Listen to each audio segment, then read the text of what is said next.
Assalamualaikum warahmatullahi wabarakatuh. Al-Fatihah.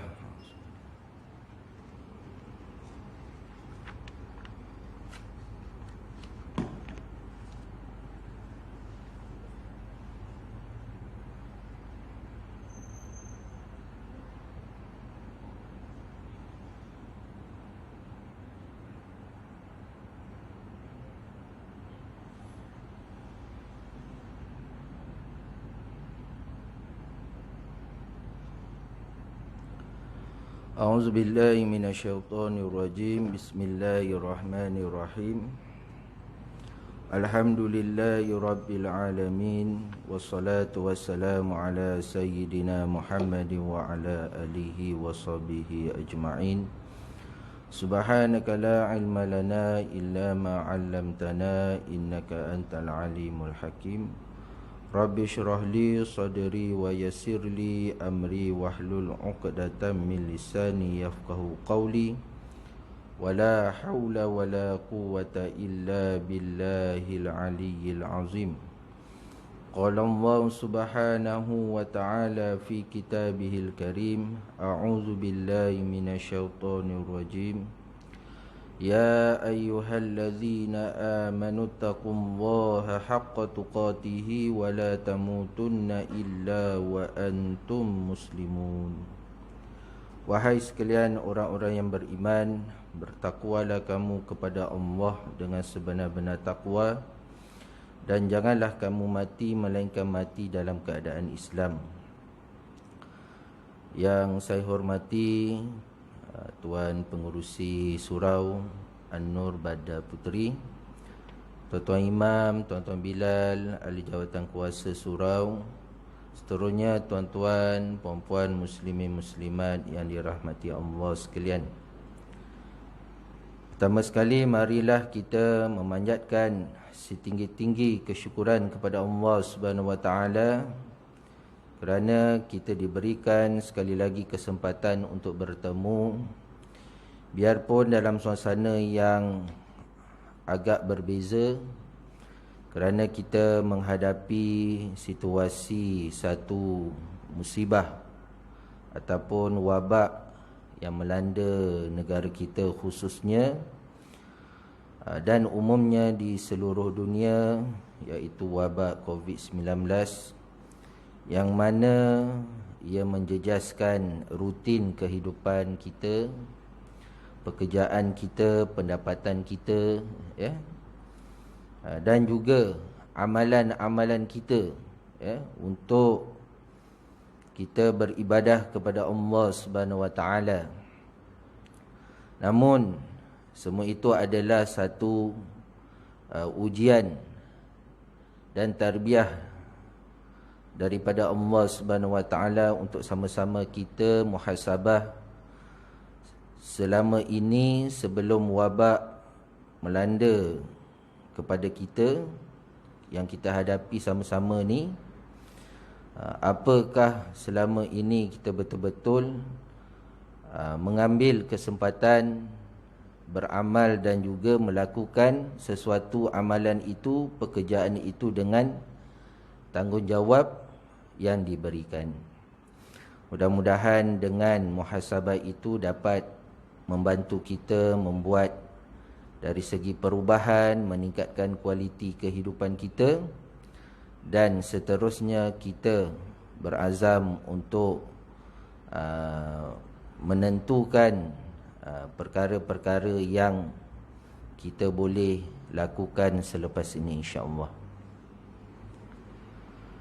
Tuan-tuan puan-puan yang dirahmati Allah, hari ini saya mengambil tugas untuk memberikan sedikit maklumat ataupun ilmu berkenaan dengan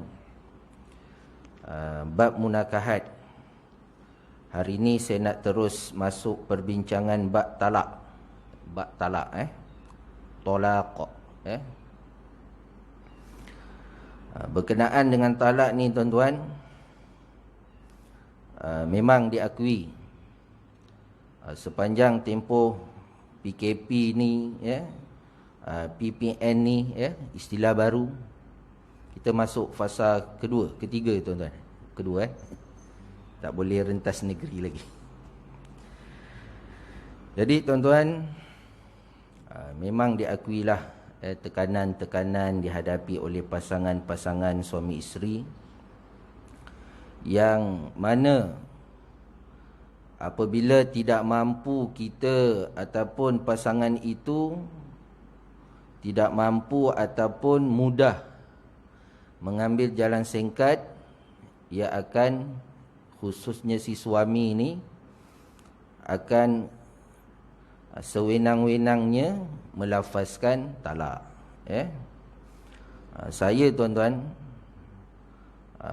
dalam 10 panggilan tu 5 lah dah ada lafaz talak.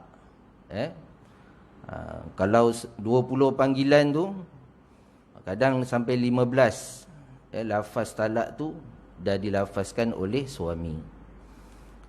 Banyaknya isteri lah, isteri yang menghubungi pihak mahkamah. Dia tanya macam mana nak berurusan, dengan memandangkan pihak mahkamah ataupun pihak Jabatan Kehakiman Syariah Selangor telah menetapkan SOP yang dilakukanlah. Kalau sesiapa nak daftar tuan-tuan, booking banyak dah penuh. Sekarang ni bulan 12 hampir-hampir nak habis. Tapi yang menimbulkan tanda tanya tuan-tuan, contohlah satu hari tu ada 3 pendaftaran, 30 berurusan kan. Dah ada slot temu janji lah. Tapi yang datang berapa orang agak-agak tuan-tuan? Yang datang 3 orang je. Daripada 30 tu 3 orang je yang datang. 3 orang sampai tahap macam tu. Di manakah janji mereka kan? Kadang tunggu klien yang nak betul-betul berurusan, kita tak dapat nak. Bila dah habis waktu urusan, tak dapatlah nak selesaikan masalah-masalah yang mereka hadapi. Tapi itulah tuan-tuan, bila appointment dah penuh, dia mula ramai yang mempersoalkan, tak ada ke, boleh selit ke, macam mana tolonglah saya ni. Lagilah pejabat agama kan, masalah-masalah keluarga ni, pihak pertama yang dijumpa pejabat agama dulu. Pejabat agama tanya, dah ada lafaz talak ke belum? Dah. Pergi mahkamah. Telefon mahkamah pula. Kalau yang tak ada lafaz talak lagi, bergaduh-bergaduh tak ada lafaz talak lagi tuan-tuan, mungkin mereka nak kaunseling. Pejabat agama tu lagilah banyak cabaran dan dia punya mehnah-mehnah dia kan. Jadi tuan-tuan, apa pun yang kita lalui sama-sama ini, dinasihatkanlah para suami ini tidak semudah-mudahnya melafazkan talak atau pun cerai. Biarpun tekanan-tekanan itu didesak oleh mungkin pihak pasangan dia, tekanan hidup dia. Kerana apa? Kita ada tempat untuk kita rujuk. Mungkin kalau masalah ekonomi, pihak zakat, Baitumal, kalau pihak ataupun pihak khidmat masyarakat komuniti, ataupun NGO yang berkaitan, ataupun kalau pihak masjid ataupun pihak surau ada dia punya sumber dia, kalau di pejabat agama, kalau ada masalah-masalah dari segi rumah tangga itu boleh dapatkan kaunseling. Kalau di negeri Selangor ni tuan-tuan, dapatkan kaunseling di di komplek PKNS ada dia punya hemat kaunseling masyarakat dia. Jadi tuan-tuan, kepada para suami yang mungkin, minta maaf lah cakap para suami. Para suami ni termasuk saya lah tuan-tuan kan. Saya pun tak terlepas daripada kerenah-kerenah ujian-ujian yang kita sama-sama hadapi. Apa pun sekiranya para suami ada melafazkan apa-apa talak, cerai, silalah terus. Boleh terus rujuk dengan pihak mahkamah syariah. Tak kira lah, mungkin tak tahu kan, jatuh ke tak jatuh kan. Jumpa dengan Pak Imam. Biasanya kalau orang kampung ataupun jemaah masjid ataupun surau, dia akan jumpa Pak Imam. Mam, macam mana masalah saya? Saya nasihatkan di sini tuan-tuan. Yalah, walaupun kita boleh bagi tahu dari segi secara hukum, secara ilmiah. Tetapi jangan buat sesuatu keputusan kata dah jatuh, ini dah jatuh talak ni. Ini tak jatuh talak ni. Jangan buat satu keputusan muktamad. Kalau secara ilmiah boleh. Secara ilmiah tu contohnya kalau suami melafazkan cerai, kalau itu jatuh tu. Kan. Tapi mesti menyatakan perlu rujuk di mahkamah syariah. Jangan, ni tak jatuh ni. Kamu tak sengaja, tak ada kira sengaja ke tak sengaja. Jadi kena dinasihatkan mana-mana pihak yang mungkin ada lafaz talak, terlafaz ke, sengaja lafaz ke, sila rujuk dengan mahkamah syariah. Biarlah kuasa pemutusnya adalah mahkamah syariah. Sebab apa tuan-tuan? Timbul isu 5 tahun, 10 tahun yang lepas, ada seorang ni dia jumpa dengan imam tempat dia tu. Pak Imam saya kata ni, bukanlah nak rujuk Pak Imam sebab orang rujuk dengan Pak Imam kan. Samalah kalau kat tempat saya tu sampai datang rumah. Ni ada masalah apa ni? Nak nikah ni. Saya bukan imam juru nikah. Jadi semua dia nak rujuk. Kalau bidang yang saya boleh jawab ataupun saya boleh uruskan, saya uruskan. Kalau bukan itu bidang saya kena rujuk kepada orang lain.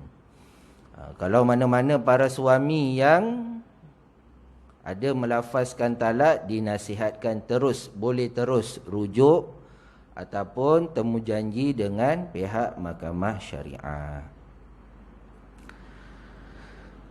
Dan nanti saya akan forward kepada pihak Tuan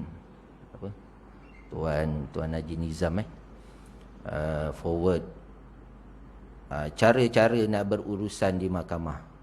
Tapi alhamdulillah lah tuan, sepanjang pengamatan saya, alhamdulillah penduduk di Bandar Puteri ni baik-baik belaka. Kalau saya daftar tu tuan-tuan, suami tu tinggal kat mana? Ini bukan tempat aku ceramah. Isteri tinggal kat mana? Alhamdulillah. Kalau ada pun tuan-tuan, masalah wali hakim dengan faraid. Faraid.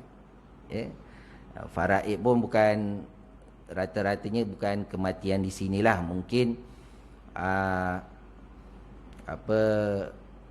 contohnya mak ayahnya tinggal di kampung, dia tinggal kat sini.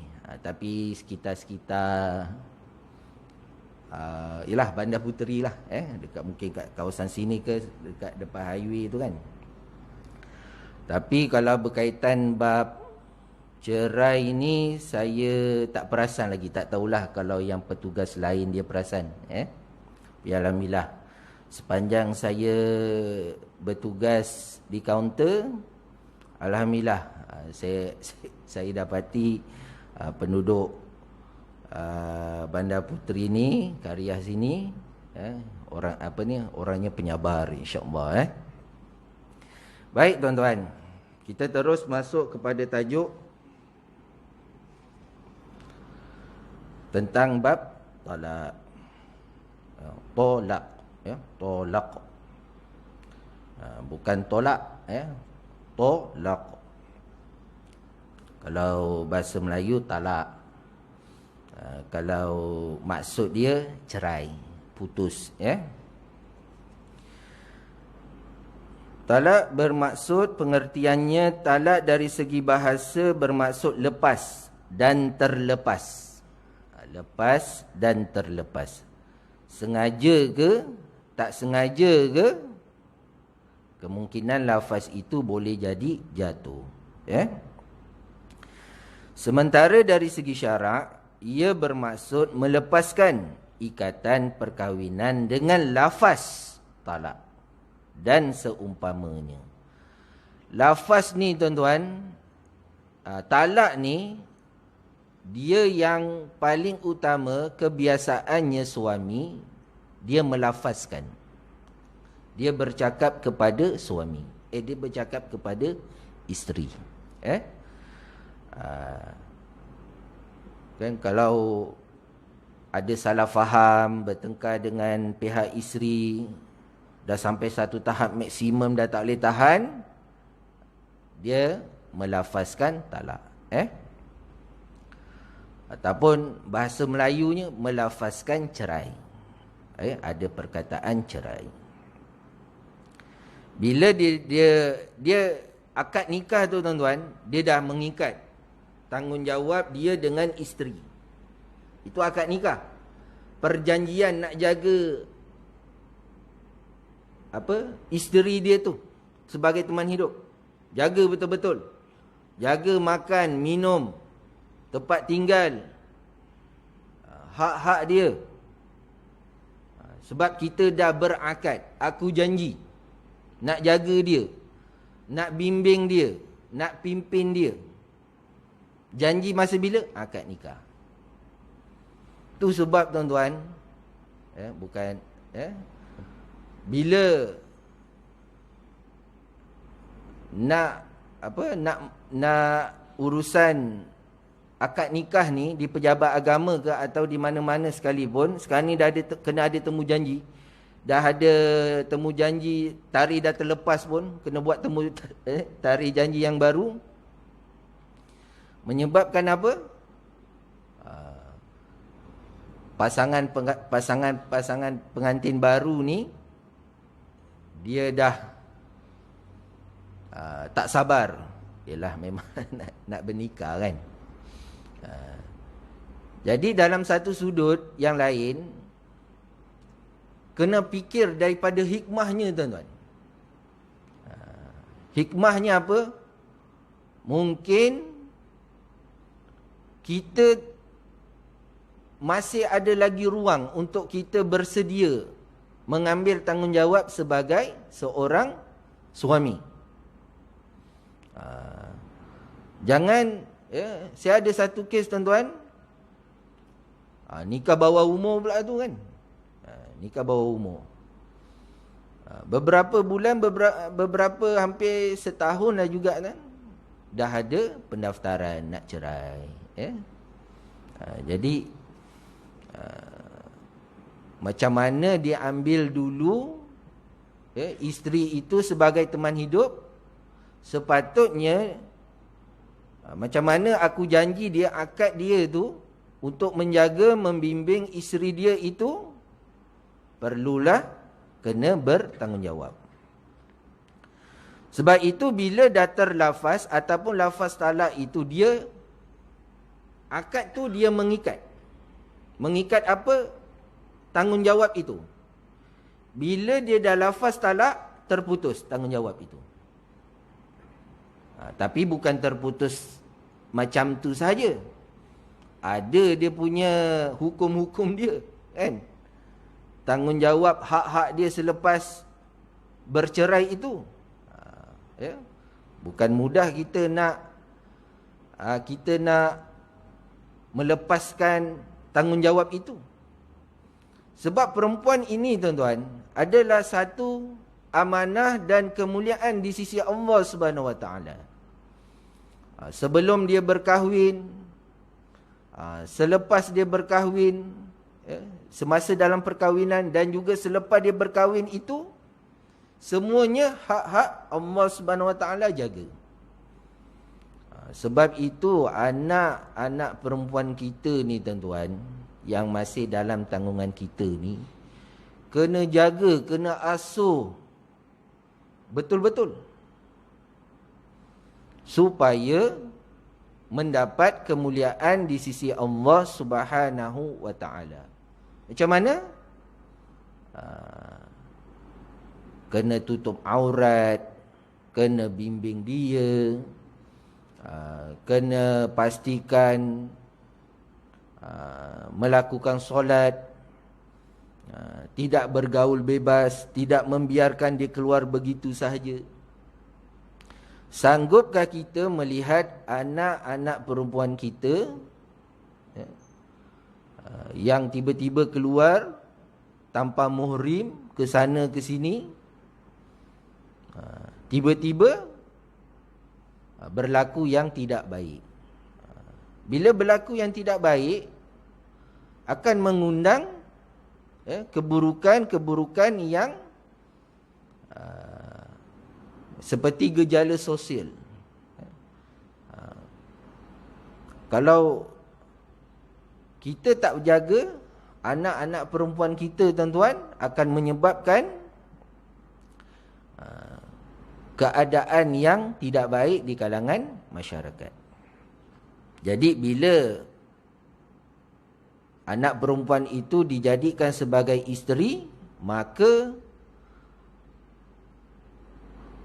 perlu ada tanggungjawab sebab mengikat daripada akad nikah itu.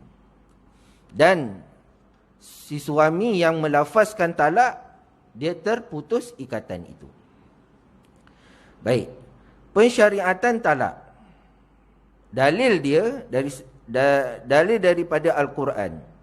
A'udzubillahi minasyaitonirrajim. At-talaqu marratan fa imsakum bima'rufin aw tasrihum bi ihsan. Shadaqallahul azim. Surah Al-Baqarah ayat 229. Yang bermaksud talak yang boleh dirujuk hanya 2 kali saja. At-talaq. Talak yang boleh dirujuk berapa kali? 2 kali sahaja. Sesudah itu bolehlah ia rujuk dan memegang terus isterinya itu dengan cara yang sepatutnya atau melepaskannya, yakni menceraikannya dengan cara yang baik. Ambil cara yang baik, lepaskan cara yang baik. Sebab itu disusun, atur oleh pihak perundangan syariah, sama ada pejabat agama ataupun mahkamah syariah, memastikan hak-hak suami, hak-hak isteri terjaga sepanjang tempoh perkahwinan ataupun selepas perkahwinan.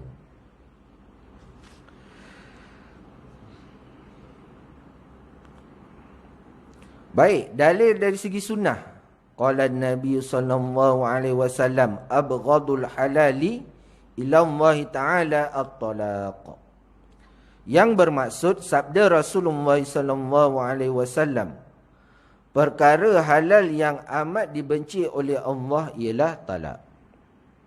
Dia halal, tak salah pun, tapi dibenci oleh Allah Subhanahu wa taala. Benci tu bukan bermakna jadi haram, tak. Dia sebab manusia ini, si suami ini, kalau tak ada alasan yang kukuh, tak ada sebab-sebab, bincang sikit, salah faham sikit nak talak, salah faham sikit nak melafazkan cerai, itu yang disalahgunakan hak-hak yang ada tu. Kalau boleh bawa bincang. Kalau tak boleh dapatkan orang tengah. Wa in khiftum shiqaqa bainahuma. sekiranya didapati berlaku pecah belah di antara keduanya itu suami isteri, hendaklah ada jalan orang tengah dia. Dalam surah An-Nisa. Jadi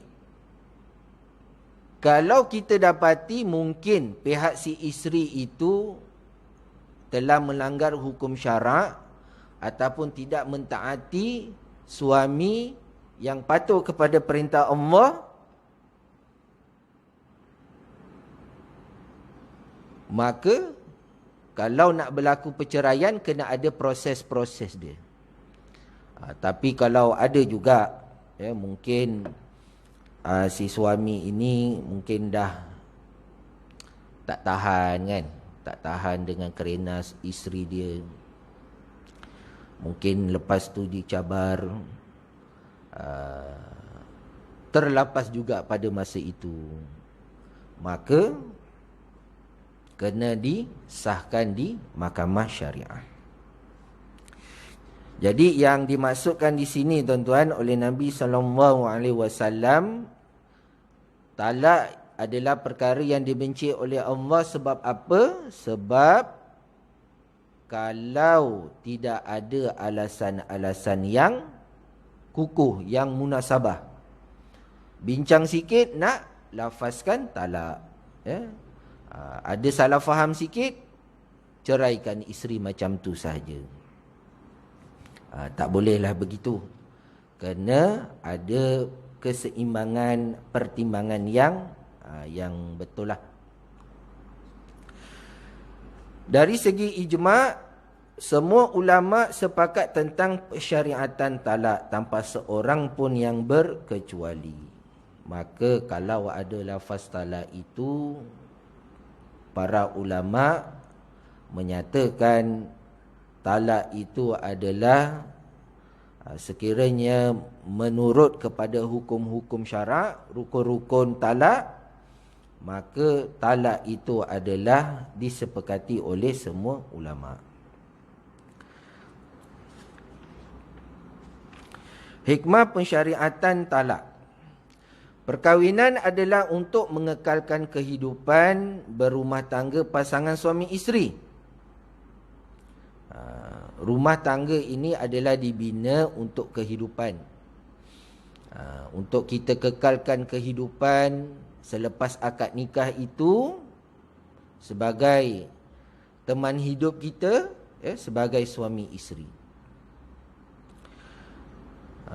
Cuba kita fikirkan kan, ingat kembali semasa kita, minta maaf lah cakap kan, masa kita mengenali isteri kita dahulu tu, sebelum bernikah tu macam mana. Kalau kita tak dapat apa yang kita impikan, kita rasa ada istilahnya apa kan, makan tak kenyang, tidur tak lena kan. Jadi adanya datang hukum syarak itu tuan-tuan, bab nikah ini, supaya Allah Subhanahu Wa Taala memberikan keberkatan dalam rumah tangga itu. Sebab itu dia adakan hukum nikah ini supaya pasangan antara lelaki dan perempuan hidup sebagai suami isteri. Sebab itu kehidupan ini perlu sebagai suami isteri ini perlu dikekalkan. Wajar dikekalkan. Supaya tidak berlaku pecah belah.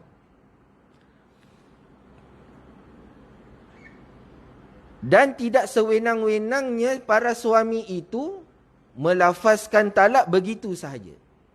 Bila dah lafaz talak, akan menyebabkan berlaku terputusnya hubungan suami isteri.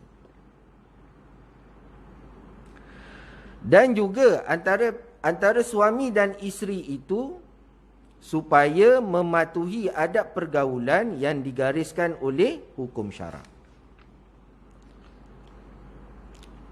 Maka sekiranya berlaku salah faham ataupun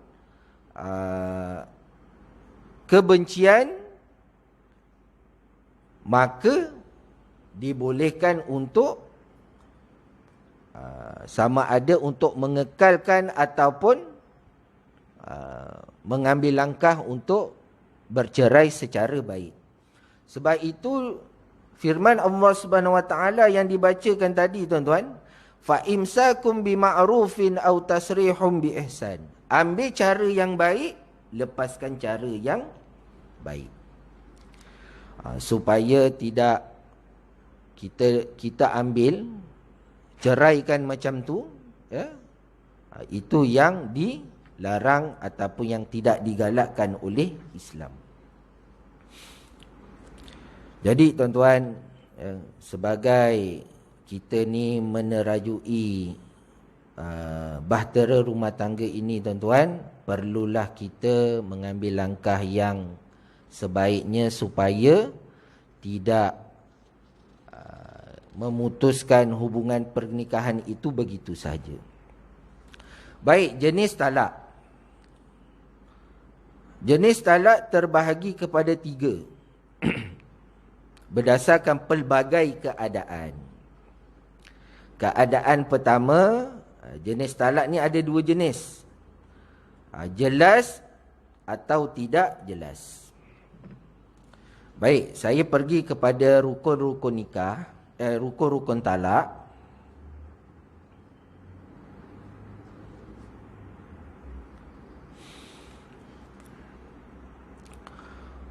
Rukun talak ada 5 perkara tuan-tuan. Ya, rukun talak ada 5 perkara. Yang pertama sirah. Sirah ni apa? Lafaz. Suami melafazkan. Bukan kata dalam hati, ya. Katalah suami kata dalam hati ni, kan? Dia cakap dalam hati. Dalam hati tu dia cakap aku ceraikan kau. Tapi dia tak cakap dalam mulut. Itu masih tidak jatuh talak. Talak itu mesti ada lafaz. Bukan pada hati. Ya. Yang kedua isteri. Iaitu orang yang dijatuhkan ke atas talak. Yang mentalakkan adalah si suami, yang ditalak itu adalah isteri. Isteri tidak boleh mentalakkan suami. Itu muktamad. Kalau isteri kata, ya aku geramlah dengan suami aku, kau ikutkan aku ceraikan dia, tak boleh, tak jadi. Ya? Dia kena suami sahaja yang melafazkan talak.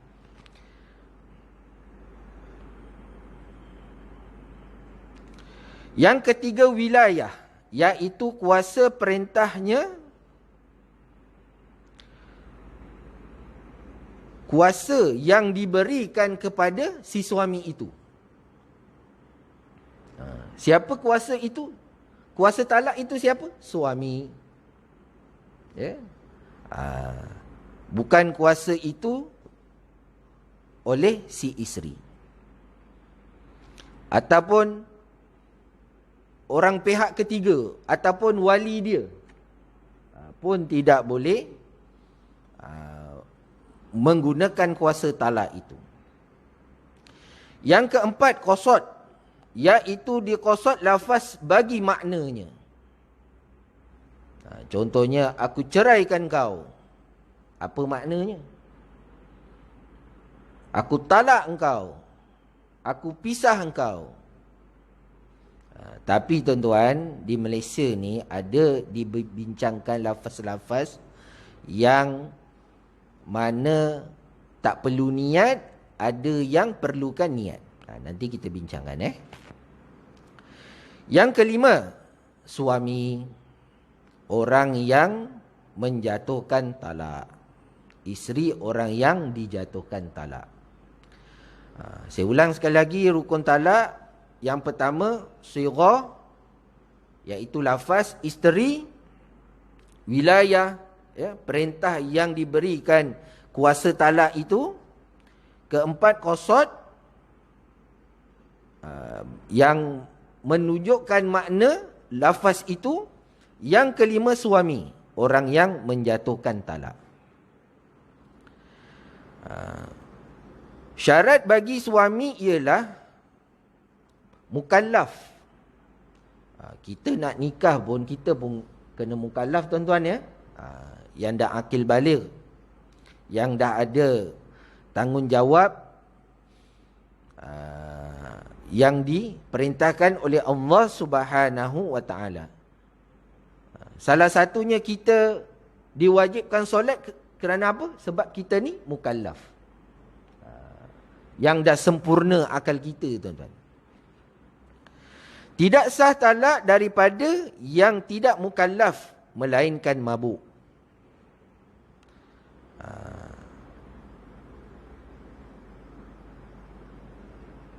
Mabuk ni kena tengok keadaan. Adakah disengaja ataupun tidak disengajakan.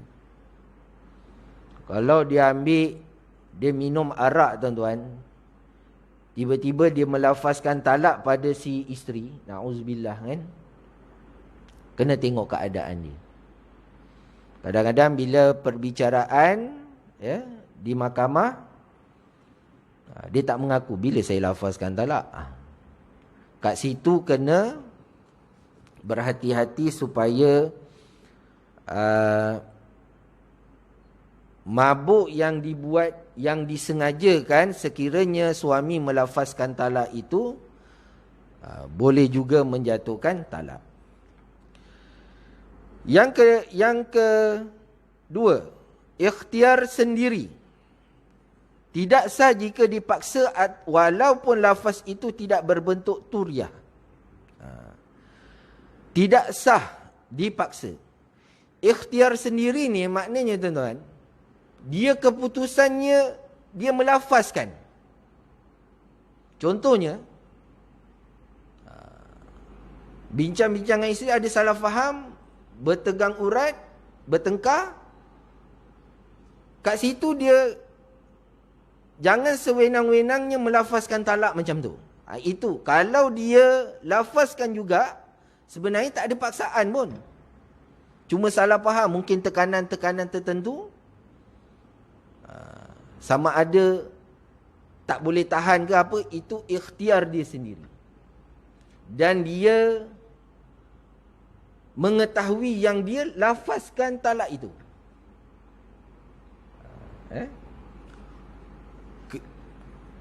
Kecuali dipaksa. Dipaksa ni pun tengok keadaan. Kalau dipaksa provokasi saja, yang tidak mengundang bahaya, kalau si suami itu melafazkan talak, boleh jatuh talak. Kalau dipaksa seperti apa tuan-tuan? Macam diletakkan pisau kat leher. Kau nak ceraikan dia ke tidak? Awak nak ceraikan saya ke tidak? Contohlah siswa. Ada tuan-tuan, ya, ada kes. Si isteri letak pisau dekat suami, letak kat badan. Ada kesnya tuan-tuan. Kat situ, sebab itu tuan-tuan, keputusan muktamad jatuh talaknya tidak, itu adalah mahkamah syariah. Walaupun dia letak pisau kat leher kan, kat leher suami tu. Awak nak ceraikan si dia ni ke tidak? Tidak, saya bunuh awak. Jalan selamat, terpaksalah dia cakap. Kan? Bicara-bicara, bagi keterangan, si suami bagi keterangan, saya dia pisau dah ada kat leher semua. Keputusannya tak jatuh talak. Sebab nak ambil jalan selamat.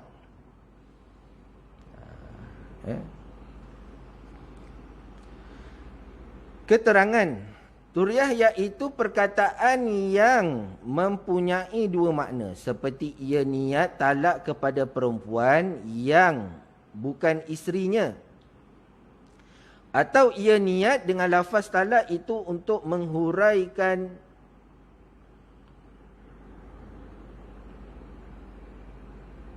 maksudnya.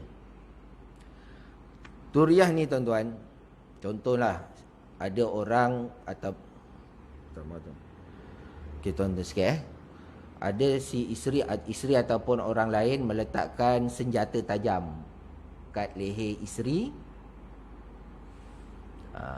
terpaksalah dia cakap kan. Kalau masa dia lafaz itu terpaksa, bukan niat kepada si isteri tu, itu tak jatuh talak. Kalau dia melafazkan sekiranya ini senjata dekat leher ni, dia pun macam fikir, bini aku macam ni, contohlah. Bini aku macam ni, ada dengan orang lain, lepas tu dah letak pisau kat aku, tak apalah, aku ceraikanlah dia. Contoh. Ini saya nak cakap bagi contoh ni pun menggerunkan tuan. Ini bukan memain. Talak ni adalah perkataan sengaja ke tak sengaja ke, dia tetap akan jatuh sekiranya kena pada rukun dia. 3 perkara di atas muka bumi ini jadi betul-betul jadi, gurau-gurau jadi, main-main pun jadi. Apa dia? Nikah, talak, rujuk. Jangan memain benda 3 ni tuan-tuan. Dia letak dekat leher isu, terpaksa. Kalau dia rasa masih sayang dekat isteri dia, mungkin ada ruang, aku tak nak cerai, tapi terpaksalah aku lafazkan. Itu kena dihuraikan. Sebab itu ada perbicaraan dihuraikan, disiasat oleh mahkamah. Tak boleh, Ustaz macam mana Ustaz ya, Tuan Haji, Tuan Imam, jatuh ke tak jatuh? Tak jatuh ni. Ataupun Tuan Imam bagi jawapan, bukan Tuan Imam sini, Tuan Imam tempat lain. Tuan Imam tu, termasuklah saya bertugas dekat tempat saya kan. Kalau terpaksa bukan nak menceraikan isteri dia, sebab itu ada penghuraiannya, perbicaraannya di mahkamah. Jangan sewenang-wenangnya, kau dah bercerai lah sebab kau ada lafazkan talak. Tak ada, saya dipaksa. Saya kalau tak lafaz dia orang nak bunuh saya. Habis yang kau lafazkan, kalau saya tak lafaz dia orang bunuh saya. Itu contoh. Bila hurai-hurai di mahkamah, tak jatuh talak. Sebab itu kita di sini tuan-tuan, kalaulah ada sesiapa, saya nak bagi maklumat ni, ditanya ada masalah rumah tangga, ataupun dia kata nak bercerai, suami kau dah lafazkan talak ke belum? Dah. Direct tu ke mahkamah syariah. Pergi ke berurusan terus ke mahkamah syariah. Bila ada lafaz talak itu tuan-tuan, kita dah habiskan rukun ni tadi tuan-tuan. Saya nak tambah maklumat sikit. Mana-mana para suami yang ada melafazkan talak, sama ada lafaz tu berbentuk talak, cerai, pisah, tinggal, lepas, lagi apa? Tinggalkan, tak pasti jatuh talak ke tidak, silalah terus berurusan dengan mahkamah syariah. Borangnya boleh dapat di laman web Jabatan Kehakiman Syariah Selangor. Cari tajuk kes dia tu, tajuk borang dia tu, pengesahan perceraian. Pengesahan perceraian. Nanti dekat Google pun ada tuan-tuan, Jabatan Kehakiman Syariah Selangor, ataupun singkatannya JAKIS, JAKISS. Ataupun kalau tak ingat, Jabatan Kehakiman Syariah, bukan Jabatan Agama Islam tuan-tuan, Jabatan Kehakiman Syariah Selangor. Nanti pergi, dia ada muat turun borang, cari borang, dan muat turun borang, klik kat situ, nanti dia keluar dalam bentuk kotak tuan-tuan. Bentuk kotak, cari tajuk kes pengesahan perceraian. Kalau tak jumpa, Dekat search bawah tu, tekan nombor coding dia 054. 054. Ini saya bagi maklumat lah. Itu adalah kes untuk mengesahkan lafaz talak jatuh ke tak jatuh.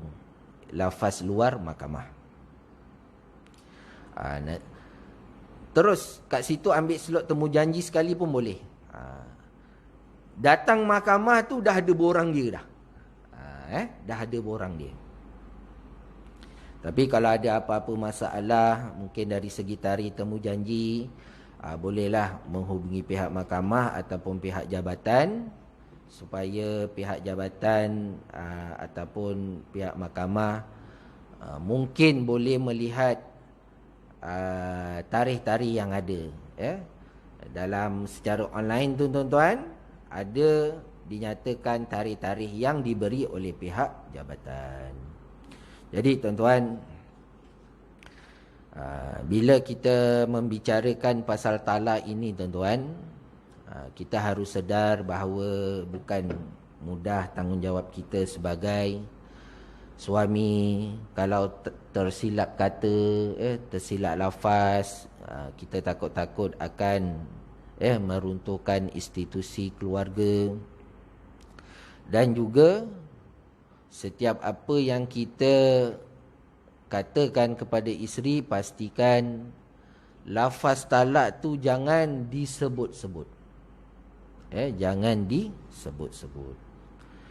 Carilah jalan tengah, jalan penyelesaian supaya hubungan ataupun ikatan perkahwinan itu terjaga. Walaupun kita ada kuasa talak tuan-tuan, saya ada kuasa talak. Oh jangan. Sebelum nak lafaz talak ni tuan-tuan, tengoklah muka isteri. Muka isteri kita, walaupun kita tengok ni isteri aku ni, kalau cakap sikit panah barah ni memang itu sifat dia tuan-tuan. Tanya sikit nak marah semua kan. Kembalikan kenangan yang lalu. Dia melahirkan anak kita, dia melayani kita. Biasalah dia pun ada hendak kehidupan dia juga, kan? Bagi ruang kat dia. Tapi janganlah sampai membiarkan dia. Contohnya lah, contohnya dia nak pergi ke rumah mak ayah dia. Pastikan dah beritahu suami, pergilah. Kalau dia tak balik-balik, ini dah malam, awak kat mana ni kan? Oh, kat rumah mak lagi. Tak balik ke? Yalah, si pihak isteri pun kena, dah diberi kelonggaran kan? Kena juga memahami perasaan si suami. Tapi apa-apa pun tuan-tuan, kalau ada masalah, jalan pertamanya cubalah cari kaunseling, cuba cari jalan perdamaian, dapatkan khidmat nasihat ataupun kaunseling di pejabat agama, ataupun peranan masyarakat setempat pun boleh. Contohnya kalau kat surau ni ada unit kaunseling, boleh, boleh diwujudkan, pun boleh. Kalau dah tak ada penyelesaian semua itu, barulah pergi ke pejabat agama ataupun terus ke mahkamah syariah untuk jalan-jalan terakhir. Cerai ni, lafaz talak ni tuan-tuan, betul-betul kena jalan terakhir. Betul-betul jalan terakhir. Jangan mengambil mudah, ada sedikit satu dua masalah lafaz. Tak boleh macam tu. Jadi tuan-tuan, InsyaAllah kita akan sambung pada masa yang akan datang. Mohon maaf sekiranya terdapat kekurangan apa yang saya sampaikan ini.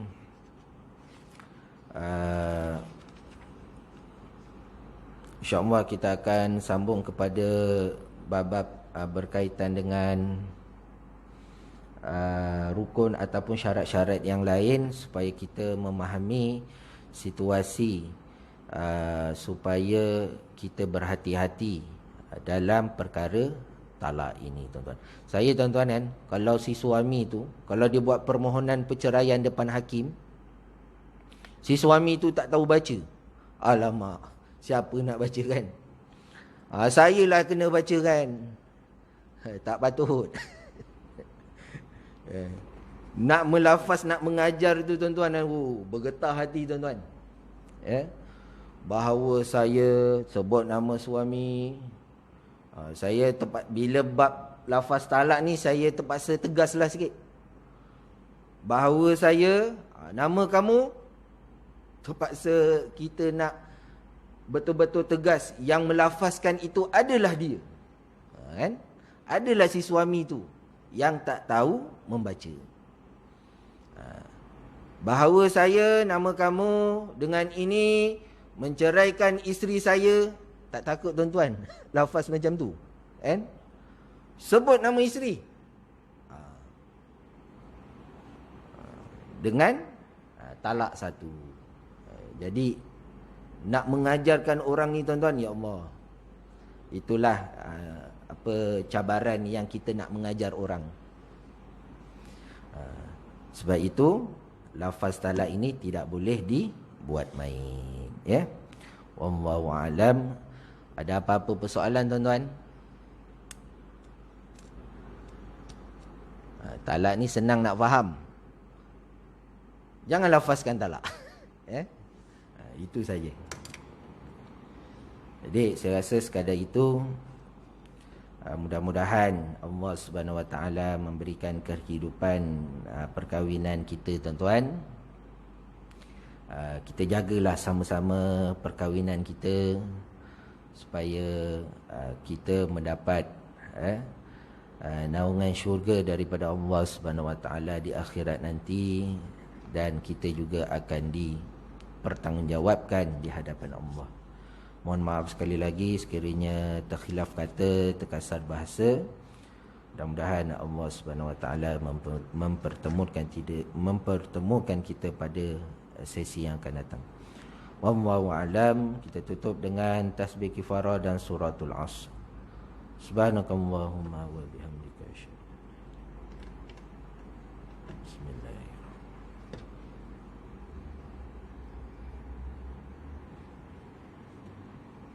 Assalamualaikum warahmatullahi wabarakatuh.